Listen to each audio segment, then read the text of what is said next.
You're talking to the love of your life. What next?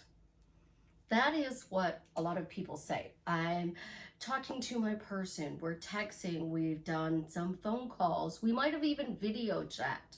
How do I keep this momentum going? What do I do next? Well, it's not as complicated as you think. It's really, really, truly simple. You persist in the assumption until what you want hardens into fact. This is Susie, your beautiful millionaire swan queen. Welcome back to the garden, my beautiful duckling. Subscribe, smash the like button, share my video, and I will love you forever. I am a life coach with a 99.6% success rate in getting people back together with the love of their life. It is my goal to unite 1 million people in happy, healthy, loving relationships. If you would be interested in working with me one-on-one or joining my paid Facebook group, check out the links in the description below. So, you have broken communication barriers. You are now texting and talking to your person, and you may even be seeing them occasionally. What do I do next? Well, you persist. You keep saying your phrase, because I honestly believe you should say one phrase.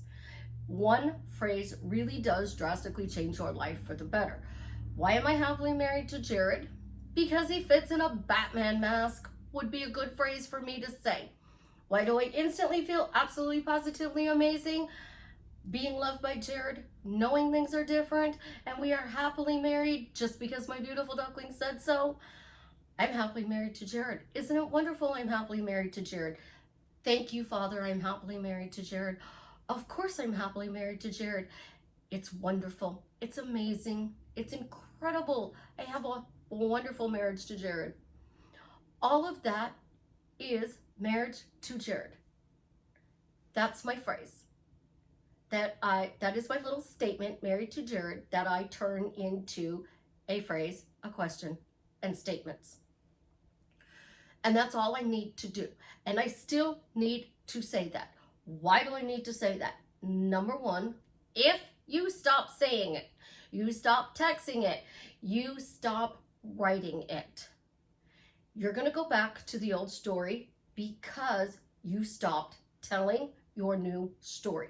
And I don't care what anybody else tells you, especially when it comes to a romantic relationship, a friendship, family relationships, when it comes to a person.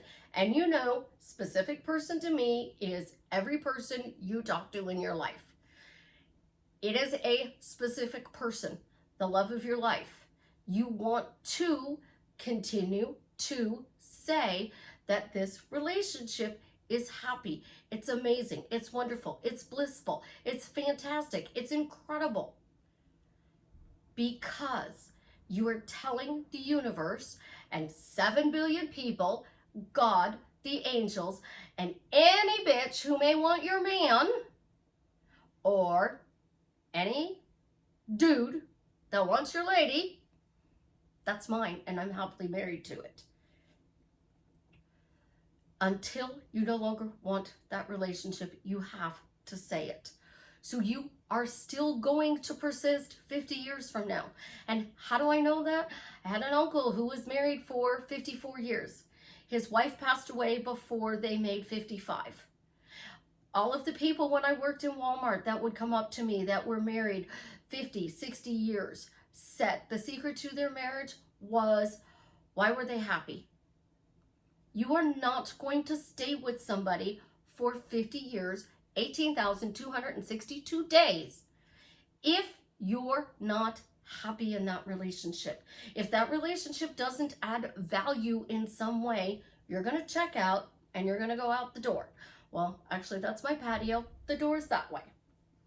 And I'm going to care if it hits you in the ass on the way out. If I'm not happy in the relationship, I'm going to open that door. I'm going to let you walk out and close it. If I'm happy in the relationship, when he walks out that door, I'm not going to worry about what he's doing, who he's talking to, because I know he's going to come home to me and it's going to be a great night. It's going to be an amazing morning when I get to wake up with him. The more you talk about why this relationship is good, you're going to keep it good. So your momentum to keep it going is persisting in your phrases. But those phrases should change a little if you started it in steps. So you wanted to break communication and you were saying, I get a text, I get a text, I get a text, I get a text.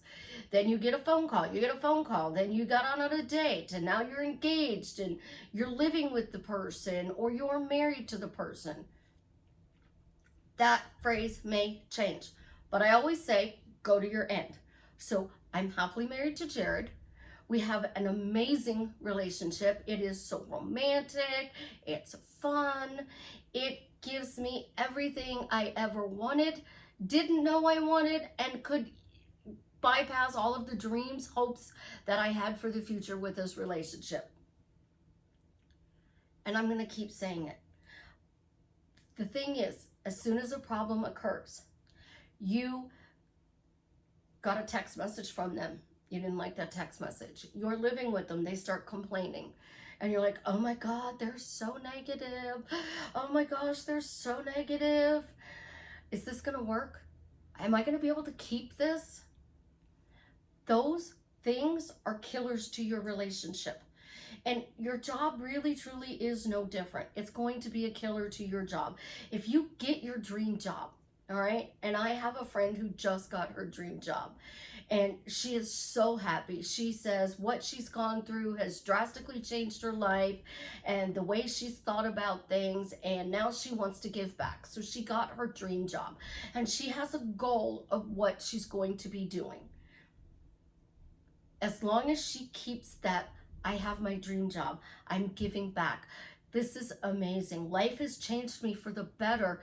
This job is going to add so much value to her life. The relationship you have with your romantic partner.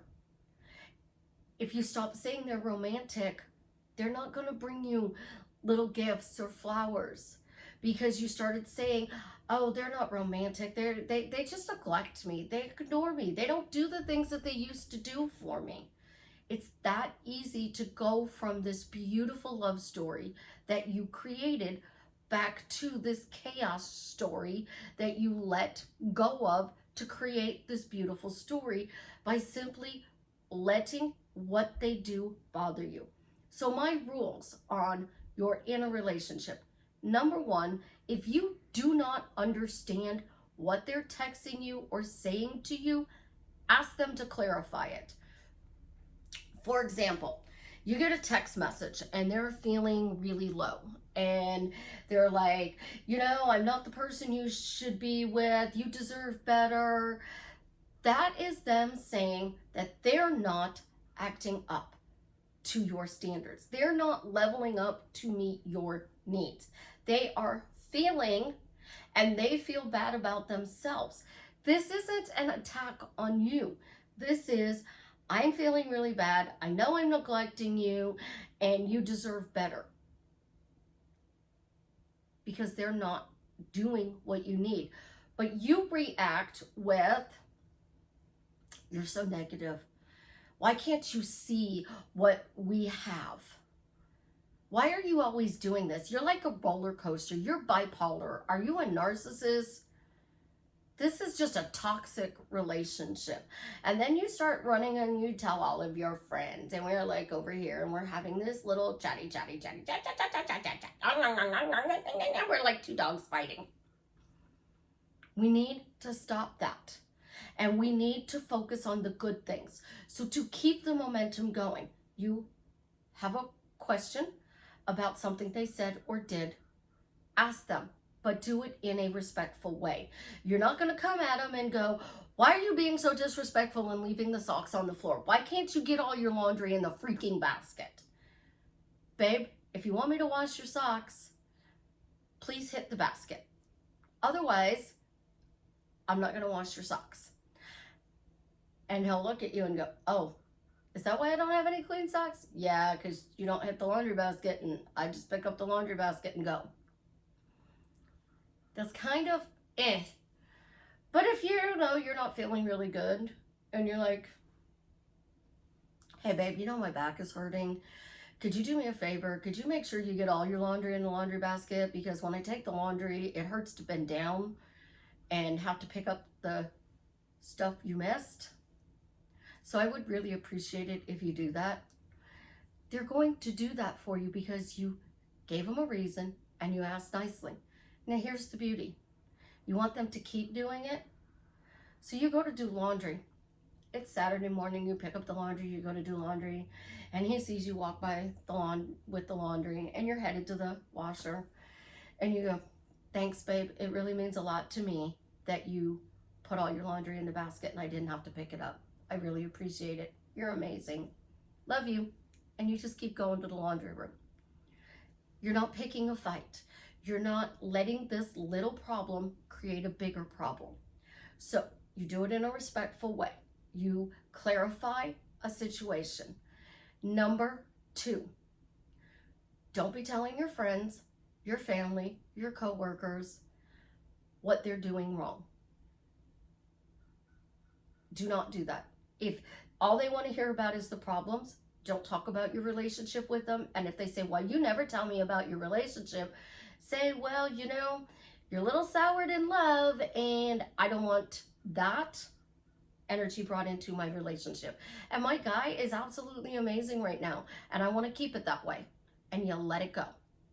If they continue to bring it up, then you know that you need to have a conversation with them. And this is what we would do with our best friend. We would be like, listen, Linda, if you don't stop talking bad about my dude, we're not going to talk anymore. I don't want to talk about the past and the things he did. Right now, we're getting along great, and I'd like to keep it that way. So stop. Your best friend's going to stop. But as soon as you start, she's going to go, I knew it. So we don't want to talk bad about our partners. Number 3, get a journal.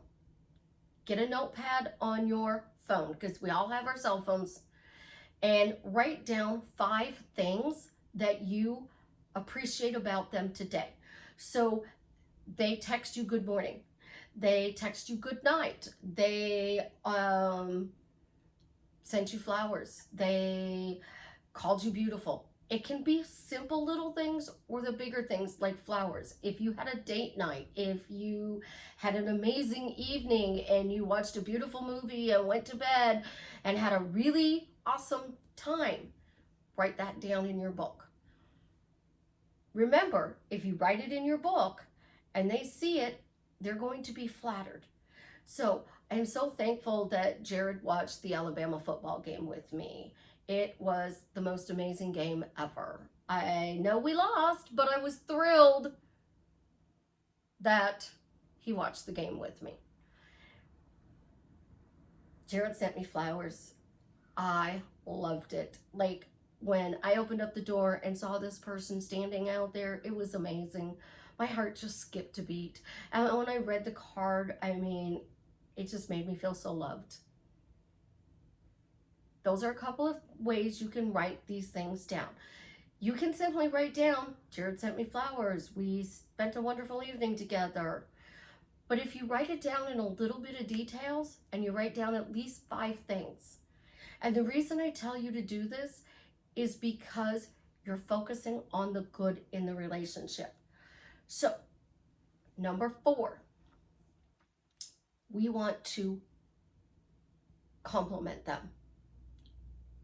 Not like saying thank you 100 times a day. Compliment them. I say thank you a lot. Thank you for getting me a cup of coffee. Thank you for helping me decorate my house. I say to my daughter a lot, my house is a mess, but I really, really, truly, truly appreciate the fact that you are helping me. To your guy, you want to do the same thing. If they take you out on an amazing date, you can start the date with, thank you. In case I forget later, I had an amazing time.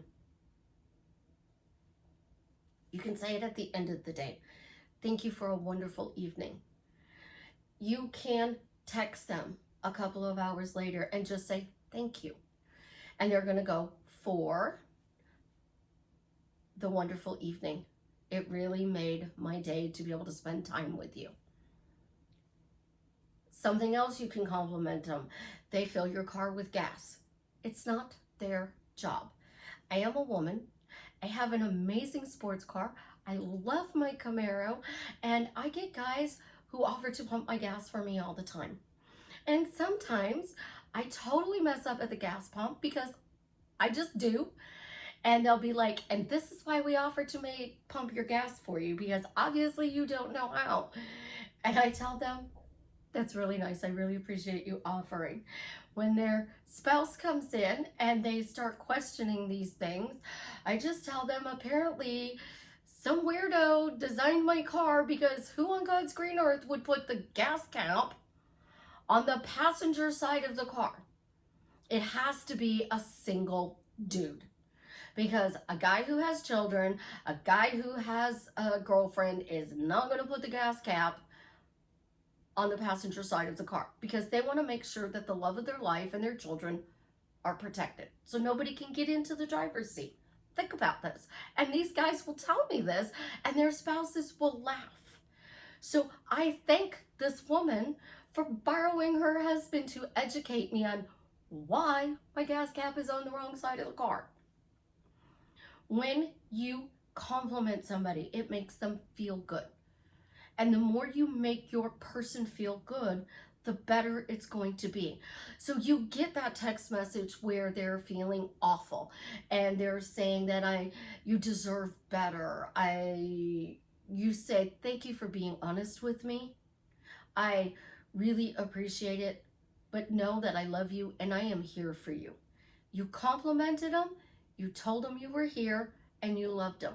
You gave them 3 reasons to feel good about you.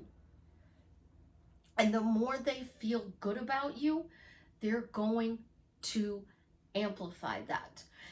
If you cannot compliment them to their face at the moment, because I know some of us are not in communication, you can still start that book and find 5 things about them every day.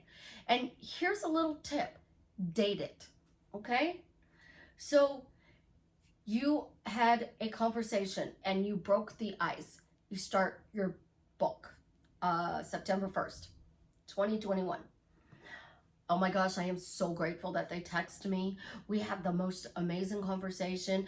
They told me that they do miss me and think about me, and it was just wow. And then list a couple of the things that they said in the conversation specifically that made you feel really good. The next time you text, do the same thing. When you have a phone call, do the same thing. Write this stuff down.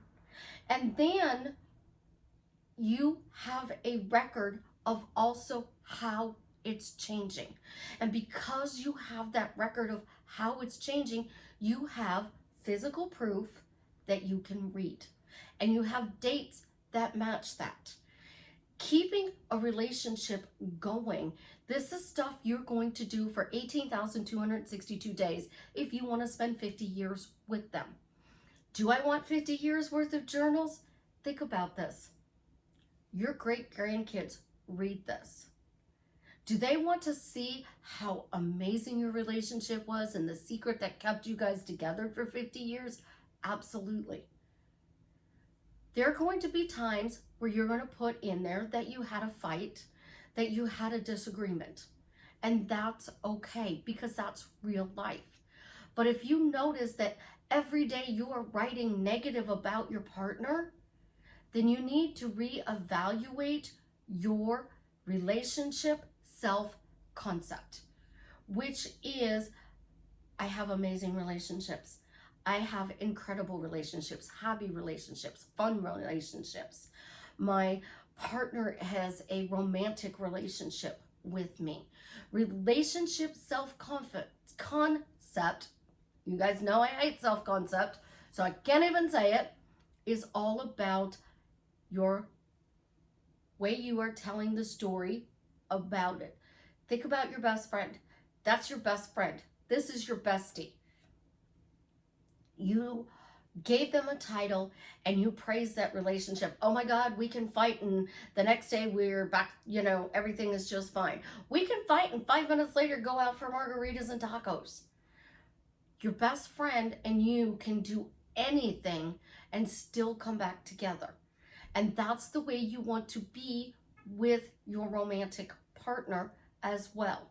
And here's the thing, your children are no different. If you're struggling with your kids, do the same thing. Get a journal and start writing down the things that you love that your children do.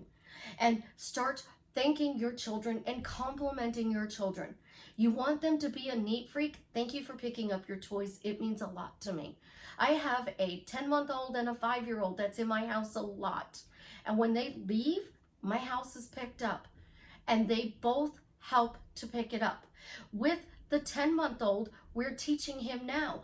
And you know what? It's as easy as tossing a ball in a ball pit. You get a bucket and you start putting the toys in there and you tell them, now it's your turn, and they will follow suit. Your spouse, your best friend, your coworkers, if you treat them the way you want to be treated, they're going to reciprocate by doing the same thing to you. It's simple logic, and it makes it real easy. And there goes my sirens to emphasize, treat people the way you want to be treated, and they'll treat you the same way. See, the fire department loves to make an exclamation point for me. Aren't they awesome? Life is made up of choices. You choose every day to be in this relationship. Choose how you want this relationship to be every day. You want it to be happy, you have to choose to be in a happy relationship. You have to tell them, I am so lucky that you are my partner. I am so blessed to have you in my life. Life is amazing because you are by my side, and it just keeps getting better and better. What person wouldn't want to hear that on a daily basis? If you guys think about all the things you say to your best friend, say them to your partner, say them to your children. Yes, we do vent to our best friend, but we don't spend our life venting to them. We let it out and we move on. We go back to a problem and we vent and we let it out and we solve the problem and then we move on. And that's what relationships are. It is supposed to be 90% good with a 10% splash of vinegar and salt and some spices thrown in, because that spice adds to the relationship. You wouldn't have makeup sex if you didn't have a fight, but you don't want to fight every single day just so you get that. You want that to be once in a blue moon. I love you guys. Have an absolutely positively amazing day. I have a lot more decorating to do, so I will see you later. And as always, leave me a comment and let me know how I am drastically changing your life for the better. And remember, always be yourself. And if you can't be yourself, be one.